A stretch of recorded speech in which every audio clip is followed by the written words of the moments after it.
L'Égypte condamne la poursuite de l'agression militaire israélienne dans la bande de Gaza et l'obstination à violer le droit international et le droit humanitaire en totale contradiction avec la volonté de la communauté internationale d'éviter une guerre généralisée dans la région et d'empêcher une escalade de ses conséquences. L'Égypte souligne qu'Israël n'a toujours pas répondu à l'initiative conjointe proposée par l'Égypte et le Qatar en vue de parvenir à un cessez-le-feu global et durable dans la bande de Gaza, de mettre fin à l'agression israélienne, de réduire l'escalade, de rétablir la trêve et d'ouvrir la voie vers une paix juste et globale. Elle met en garde contre la persistance des agressions israéliennes contre les civils dans la bande de Gaza, ce qui menace d'aggraver encore davantage la situation humanitaire catastrophique dans l'enclave. Ceci intervient dans un contexte marqué par les politiques d'occupation israélienne, notamment le blocus et l'isolement imposés aux habitants du secteur. L'Égypte rejette fermement cette politique israélienne agressive et expansionniste qui aggrave la situation régionale et menace sérieusement la sécurité et la stabilité. L'Égypte a réaffirmé que la politique israélienne actuelle vise à anéantir les perspectives de relance du processus de paix, tout en maintenant les politiques de colonisation dans les territoires palestiniens occupés et en se retirant de la solution à deux États qui demeure la voie centrale vers une paix globale soutenue régionalement et internationalement.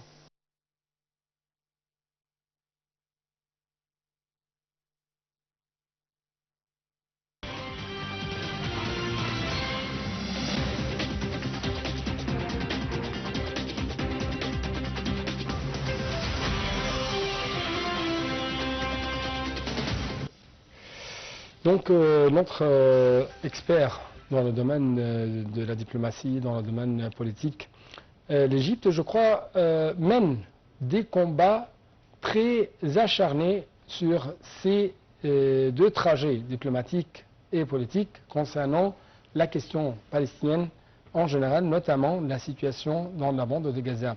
Et ça pour arriver à un cessez-le-feu. Mais est-ce que l'autre côté, que ce soit le côté israélien ou américain, vont adopter ce trajet d'apaiser des choses, ou plutôt on trouve que de plus en plus il y a une sorte d'expansion des opérations militaires sur le terrain? Non, il y a une escalation directe qui vise à éliminer toute possibilité d'arriver à un cessez-le-feu ou à un arrêt des hostilités contre le peuple palestinien. Je ne veux même pas dire hostilité, le massacre. Il y a vraiment un génocide complet contre le peuple palestinien. Ça devient, excusez-moi le mot, ça devient banal maintenant d'entendre qu'à peu près une centaine de Palestiniens ont perdu leur vie dans une nuit. Même la communauté internationale ne commente plus sur cela. Alors moi je trouve que les Israéliens ont fait de leur mieux, certainement soutenu par un support inconditionnel de la part des États-Unis et la majorité des pays de l'Occident. Parce qu'on doit ici être clair, si les États-Unis sont en train de supporter et de soutenir Israël d'une manière inconditionnelle, mais les pays de l'Occident, je trouve que leur position est plus hypocrite, même si j'ose dire le mot, pour la simple raison que malgré les condamnations qu'on entend, et même la reconnaissance de l'État palestinien, mais cela n'a jamais voulu dire qu'il y aura des sanctions contre l'État d'Israël.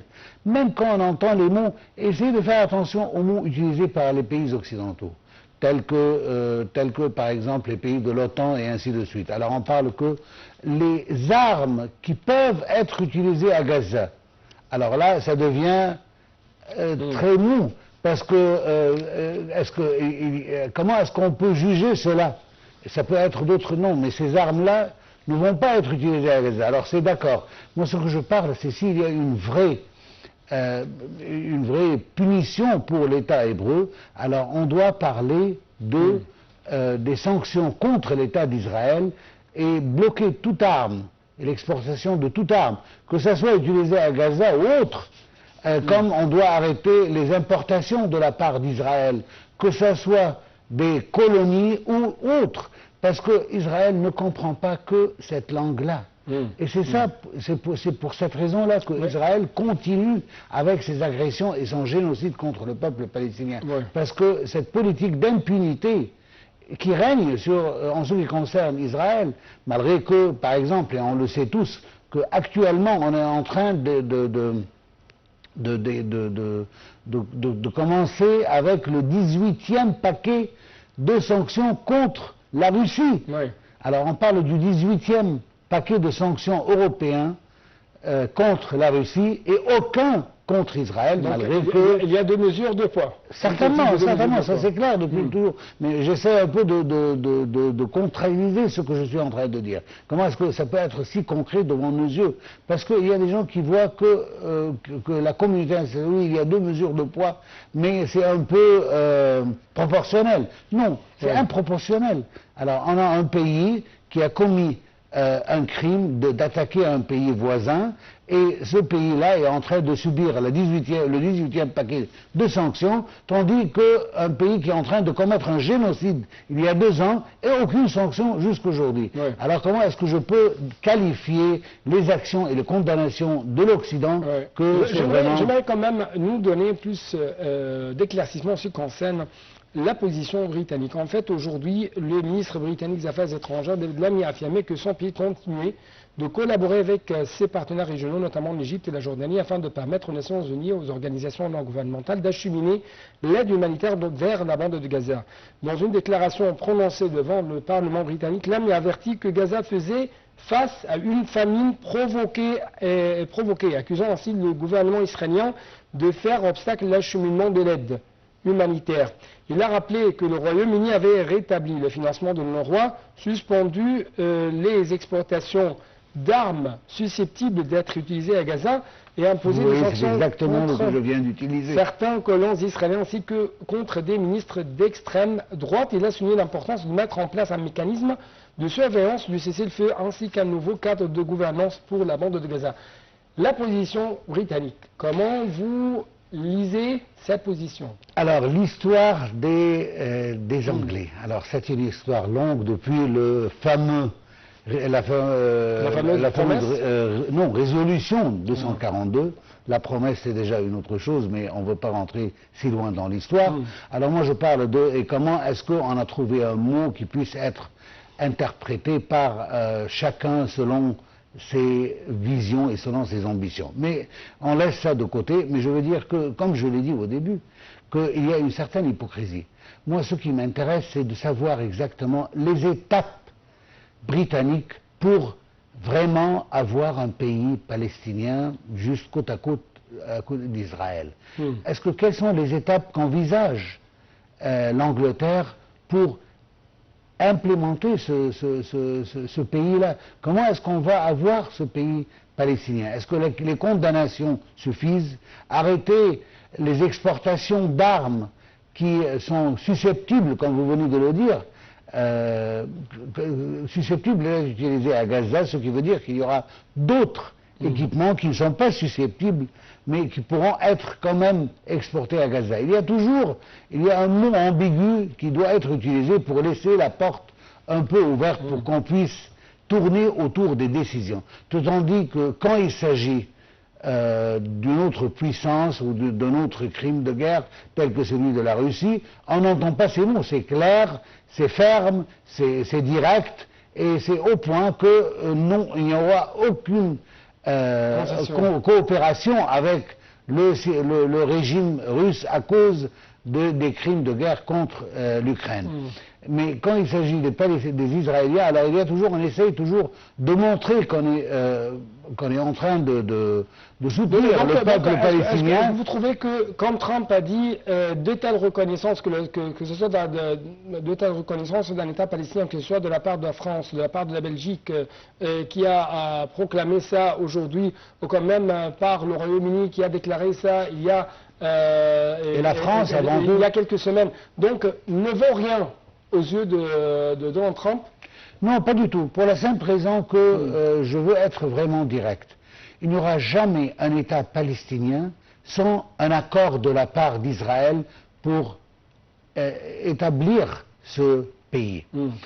Israël ne le veut pas et je pense que ce n'est pas un secret que M. Netanyahou, le Premier ministre israélien, l'a déclaré à plusieurs instances que jamais de la vie il y aura un État palestinien. Plutôt, il y avait comment dire en anglais, retaliation, il y avait des réactions plus agressives de la part contre les pays qui veulent reconnaître l'État palestinien. Il y aura une sorte de mettre la main ou d'annexer la Cisjordanie à l'État d'Israël. Exactement, effectivement. C'est pour cela que je vous dis que, pour moi, la question de reconnaître l'État palestinien, malgré son importance politique et diplomatique, qui ne peut pas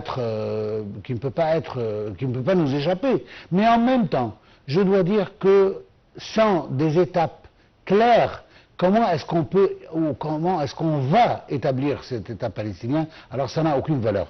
Et aussi, comment est-ce qu'on pourra exercer une certaine pression sur Israël pour qu'elle accepte cela? Tant qu'il y a des relations, tant qu'on essaye de trouver une solution pour Israël pour accepter, tant qu'il y aura tout cela, Israël va toujours garder son terrain et dire qu'il n'y aura pas d'État palestinien. Oui. Alors cette question de reconnaître, que ce soit de la part de l'Angleterre ou même avant ça la France, la Belgique, il y a un tas d'autres pays qui ont l'intention. Disons qu'on aura les membres des Nations Unies, c'est à peu près 193 pays. Alors on aura 191 pays qui vont reconnaître l'État palestinien, à part les États-Unis et certainement Israël. Comment est-ce que ces 191 pays vont forcer Israël à accepter cette résolution et établir l'État palestinien? Est-ce que d'où provient les demandes de la part de l'Égypte, de la part des pays africains, des pays en développement, ainsi de suite, qu'il faut faire une sorte de remaniement très essentiel au niveau du Conseil de sécurité? Oui, effectivement, et je pense que son Excellence Dr Badr Abdelati a signalé aujourd'hui cela durant la conférence qu'il est en train de participer actuellement. Bled en exactement, Slovénie. Exactement. Alors, le mot a été très clair qui a été répandu en Slovénie, c'est que on ne peut pas avoir un Conseil de sécurité qui soit juste tant qu'on a seulement 5 pays qui ont le droit à décider le sort du monde. Alors que même si on a une question, comme je viens de le dire, les 193 pays ou 192 pays ont un certain désir de faire une étape internationale, que ce soit vers l'établissement de l'État palestinien ou autre. Il suffit un seul veto de la part des États-Unis pour ne rien faire. Pourquoi est-ce qu'on n'a pas de résolution claire contre la Russie de la part du Conseil de sécurité? Parce que la Russie est membre du Conseil de sécurité, alors il n'est point d'essayer de mettre une résolution qui sera certainement refusée de la part de la Russie. Alors, cette question d'avoir 5 pays, ce qu'on appelle les Super 5, de pouvoir décider le sort du monde, même si un seul pays suffit pour totalement annuler la décision de plus de 190 pays. Alors là, on peut savoir, ça veut dire exactement quoi, la parole dite par son Excellence Dr Badr Abdelati aujourd'hui, qu'on doit aboutir à un système, un système international qui soit juste, qui représente et qui reflète exactement... Multilatéral. Exactement. Comment est-ce qu'on peut... mais monsieur l'ambassadeur, ici... Le dernier mot, parce que là, il y a quelque chose de très important, c'est que tous les pays de l'Occident en général, ils sont en train toujours de prêcher la démocratie et la nécessité de toujours avoir la démocratie, et que maintenant, dans le Conseil de sécurité, il n'y a pas de démocratie. Alors là, c'est injuste. Je m'excuse. Ouais. J'aimerais vous poser cette question, que ce soit dans le forum ou la conférence de Shanghai, que ce soit dans le forum de Bled, que ce soit dans le G20 qui se tient actuellement en Égypte jusqu'à demain. L'Égypte a fait des messages clairs concernant le dossier palestinien, concernant la sécurité nationale de l'Égypte. Comment vous trouvez l'importance de ces efforts déployés par l'Égypte à cet égard? Est-ce que ça va exposer bien les choses sur le terrain? Est-ce que ça va changer la situation au niveau diplomatique, politique, au niveau militaire, après ça, de la part de ces pays, en ce qui concerne son appui à Israël ou non? Je ne veux pas être pessimiste. Je veux dire que la réalité, c'est que l'Égypte a présenté des dizaines d'initiatives depuis le 8 octobre. Pour comment est-ce qu'on peut épargner la vie des Palestiniens et arriver finalement à un cessez-le-feu ou même un arrêt complet des actions militaires. Mais on n'a jamais eu la chance de réaliser cela, pour la simple raison qu'Israël ne veut pas. Encore une fois, la question, ce que vous venez d'évoquer maintenant, c'est très important, mais est-ce que c'est la première fois que l'Égypte essaye de présenter des initiatives pour arrêter ce bain de sang qu'on voit à Gaza? Non. Et que maintenant, les situations commencent même à changer d'une manière aussi négative en ce qui concerne la Cisjordanie. Alors, dans les territoires palestiniens, jusqu'à maintenant, on est en train de voir que la situation n'évolue pas et que les initiatives présentées par l'Égypte n'ont pas abouti à leur but, pour la simple raison qu'Israël ne veut pas. Et pourquoi Israël ne veut pas? Parce qu'il y a un soutien inconditionnel de la part des États-Unis. Dernièrement, on vient de voir que M. Trump a décidé que la délégation palestinienne, y inclut le président palestinien lui-même, leurs visas ont été révoqués, de sorte que maintenant... Exactement, annulés, et de sorte que maintenant, on arrive au point où on va peut-être devoir changer de localisation pour avoir cette... Le sarcasme noir, c'est que Donald Trump veut mettre la main sur Gaza pour être sous le contrôle américain pendant les prochaines années, pour être, selon ses propres mots, qui a été revivé une autre fois, la Riviera de la Méditerranée. Donc Trump pense à cette terre palestinienne, à cette population palestinienne en tant qu'une partie, une pièce immobilière seulement. Et les Palestiniens doivent être expulsés, les terrains palestiniens doivent être sous le contrôle américain. Alors, moi je trouve que M. Trump a eu plusieurs illusions, plusieurs rêves, dont recevoir le prix Nobel de la paix par exemple, et comment est-ce qu'on peut vider la bande de Gaza pour pouvoir construire cette riviera dont il est en train de rêver. C'est un projet fantastique, moi je trouve, honnêtement, je ne suis pas, c'est pas du sarcasme, c'est un projet fantastique qu'on puisse faire créer de Gaza une riviera. Mais cette riviera, c'est pour qui? Si c'est pour les Palestiniens, alors je suis 100% d'accord. Si ça sera une partie de l'État palestinien selon la vue internationale, la vision internationale des territoires palestiniens qui doivent être sur les frontières du 4 juin 1967, y inclut Jérusalem-Est comme capitale, alors là, on sera tous d'accord et on va tous supporter cela. N'oublions pas un seul point qui est très important, que M. Trump, la première étape d'arriver ou d'achever cette riviera, c'est de vider la bande de Gaza de 2 millions de Palestiniens avec des offres de $5 000 à chacun qui va quitter et de lui payer... C'est un génocide. C'est une étape considérée par le droit international comme une étape génocide.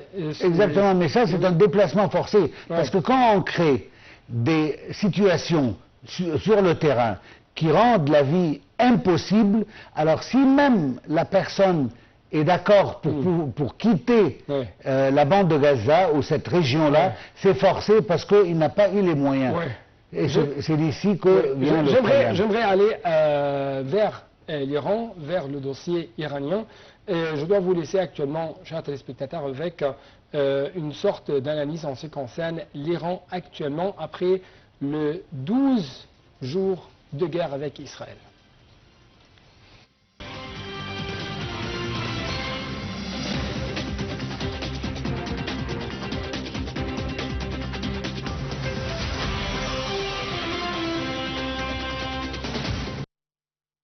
Les sanctions américaines et la pression internationale ont provoqué une profonde crise économique avec une récession, une forte inflation et une dégradation du niveau de la vie et de la population. Les avancées du programme nucléaire iranien et le manque de coopération avec l'AIEA ont augmenté les inquiétudes internationales et le risque d'escalade compliquant les solutions diplomatiques. La France, l'Allemagne et le Royaume-Uni espèrent un retour de l'Iran à la table des négociations. Il y a un rapport diplomatique incessant entre les parties et ce depuis le mois de juin. En réaction à la menace de nouvelles sanctions, le ministère iranien des Affaires étrangères a dénoncé une décision injustifiée et illégale des Européens et a affirmé qu'elle compromettra gravement le processus d'interaction et de coopération en cours avec l'AIEA.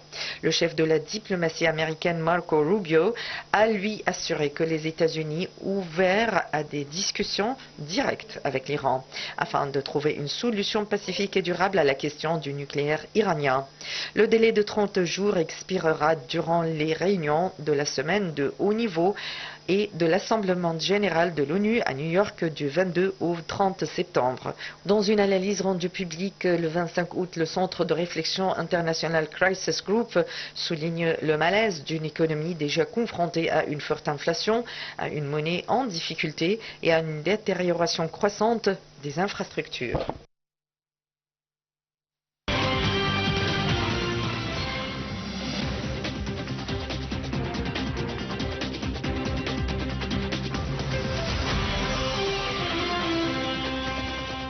Donc en fait, dans l'absence du rôle russe au sein de ce qui se passe actuellement sur la scène régionale du Moyen-Orient, on trouve que Donald Trump ou les Américains en général ont pu arrêter la guerre de 12 jours entre Israël et l'Iran. Mais est-ce qu'ils n'ont pas la même intention d'arrêter la guerre ici au niveau régional, la guerre de Gaza, ou quand même il ne peut arriver à arrêter la guerre en Ukraine? Non, non, la question n'est pas cela, mais on doit voir un peu plus profondément. Alors, en ce qui concerne Gaza, c'est la décision d'Israël qui va décider quand est-ce qu'on va arrêter cette guerre. Trump ne fait que de suivre les ambitions israéliennes. Israël veut continuer la guerre et déjà elle s'apprête à une invasion terrestre complète dans la bande de Gaza. Il y a déjà 5 divisions. Ce n'est pas l'inverse. Israël vraiment réalise les intérêts sécuritaires des Occidentaux. On peut dire cela, mais c'est Israël toujours qui décide le début, et puis les États-Unis essayent de trouver une raison pour laquelle cela peut être valable et avec un bon sens pour eux. Je veux dire que par exemple, le président Trump avait parlé auparavant, il avait parlé d'un État palestinien. Maintenant, on n'entend plus parler parce qu'Israël a décidé, a tranché qu'il n'y aura jamais un État palestinien. Alors maintenant, le monsieur Trump ne le dit pas cela. N'oublions pas que les politiques des États-Unis, les politiques internes des États-Unis sont toujours, comment dirais-je, sont toujours financées de plusieurs groupes d'intérêts. Il inclut certainement l'EPAC, comme on le sait tous, qui est un groupe d'intérêts des intérêts d'Israël aux États-Unis. Mais parce qu'il est enregistré en tant qu'un groupe américain, alors il peut vraiment aider les candidats qui veulent se présenter, que ce soit au Congrès ou au Sénat, d'obtenir leur siège dans ces places-là. Et je pense que c'est un investissement fantastique, parce qu'on paye dans les environs de 100 millions de dollars pour soutenir la majorité des sénateurs et des congressmen, comme on les appelle, et après, Israël reçoit à partir de cela une question de plus de 30 milliards de dollars. Israël est un pays nucléaire, mais jusqu'à maintenant, on trouve que les Européens demandent le retour des sanctions internationales contre Téhéran pour le nucléaire. Est-ce que cela veut dire qu'il y aura dans la prochaine période une sorte de comment revivre la tension entre Téhéran et les Occidentaux, comment Laissez-moi expliquer ce point parce que c'est assez délicat. La première des choses, c'est que, est-ce qu'on parle de la force du droit ou le droit de la force? C'est le droit de la force, bien sûr. Exactement. Alors, d'ici, qui a le droit de dire que l'Iran n'est pas en train d'honorer ses obligations en ce qui concerne son dossier nucléaire? C'est l'Agence internationale d'énergie atomique, à Vienne, on le sait tous. N'oublions pas que jamais cette agence n'a parlé que l'Iran ne coopère pas. Au contraire, elle a dit que la coopération n'est pas au niveau attendu, mais elle n'a jamais demandé d'action militaire contre l'Iran et que l'Iran est dans une violation directe du droit international, étant donné qu'elle est un pays signataire de le traité de non-prolifération. Alors, maintenant, on est en train de parler de négociations entre l'Europe et les États-Unis d'un côté et l'Iran de l'autre côté. Où est le rôle de l'agence qui doit, elle, trancher? Est-ce que l'Iran n'est pas en train d'honorer ses obligations? La question, c'est, encore une fois, le droit de la force. Et c'est à cause de ce droit-là que les pays occidentaux sont en train de parler comme s'ils sont en train de remplacer l'Agence internationale d'énergie atomique. Ce que je trouve que c'est un peu bizarre parce qu'on a oublié vraiment le droit international, comment est-ce qu'il fonctionne. C'est toujours les pays... Il ne fonctionne plus, je crois. Exactement. Merci beaucoup, notre ambassadeur, pour de telles explications. Ex-ministre adjoint des Affaires étrangères, Medhat Bligui, merci beaucoup. Merci à vous. Malheureusement, je n'ai plus de temps pour vous donner plus d'espace pour nous expliquer d'autres points concernant les grandes questions, les grands dossiers qui règnent actuellement au niveau de la région, quand même au niveau international. Mais encore une fois, merci infiniment pour de telles explications de votre part. Merci, chers téléspectateurs, pour votre attention. À la prochaine.